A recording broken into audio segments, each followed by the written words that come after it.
Now, for completeness sake, I'm including the graphs of the 6 inverse trigonometric functions over here. We're not going to do too much with that, but I do want to show an interesting thing about the arctangent is that the domain is infinite, right? The domain of the arctangent is all real numbers, and the range is finite. It only takes values from negative pi over 2 to pi over 2. Now, that in itself is not that remarkable. We have seen functions before that do that, for instance, sine and cosine. But what is remarkable here is that it's 1 to 1.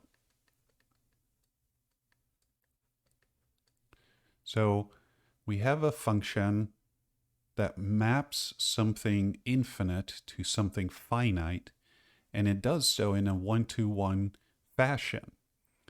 So this could be used to show that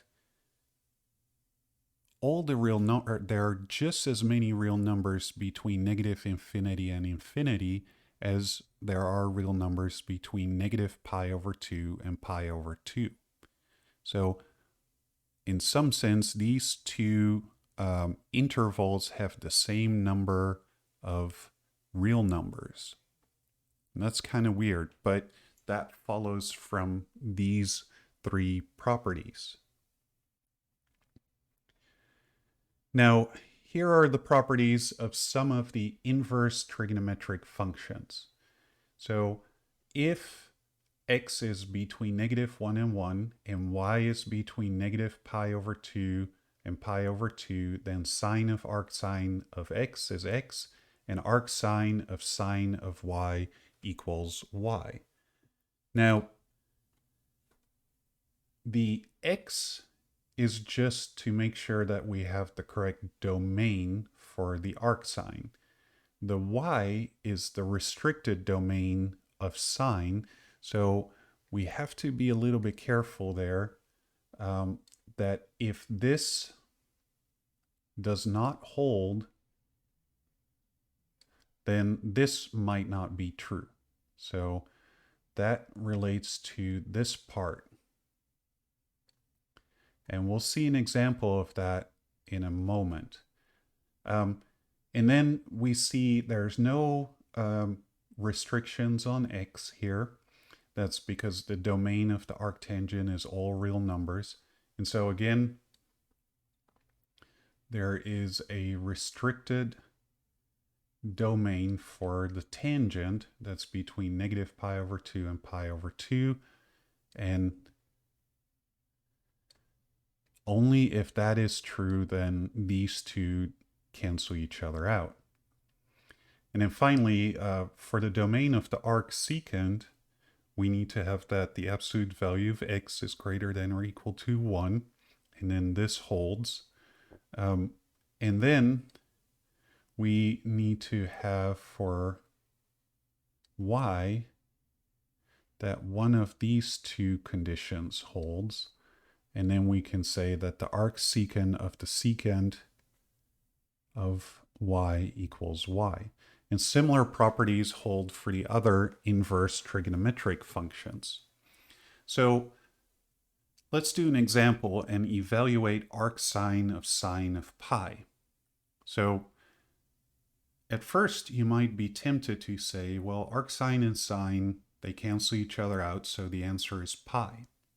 However, we need to look and see that this is of the form arcsine of y equals y, and that only holds if y is between negative pi over 2 and pi over 2. So the way to calculate this is actually to do it in two steps. So we take the arcsine, and then sine of pi, that part, that's actually 0. Right? Sine of pi is 0. So now we take the arcsine of 0,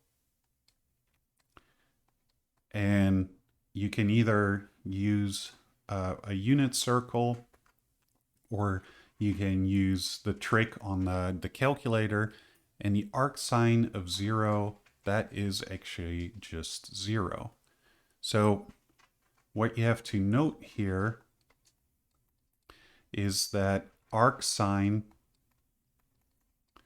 of pi, or sorry, arcsine of sine of pi,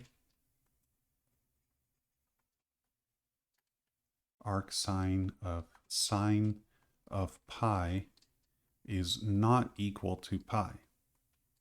So you always have to be a little bit careful when you do the arcsine of a sine or the arctangent of a tangent.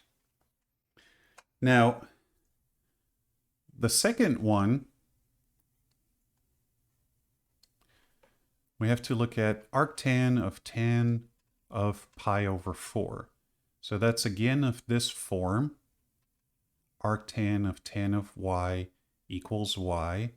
And for that to hold, we need that y is between negative pi over 2 and pi over 2.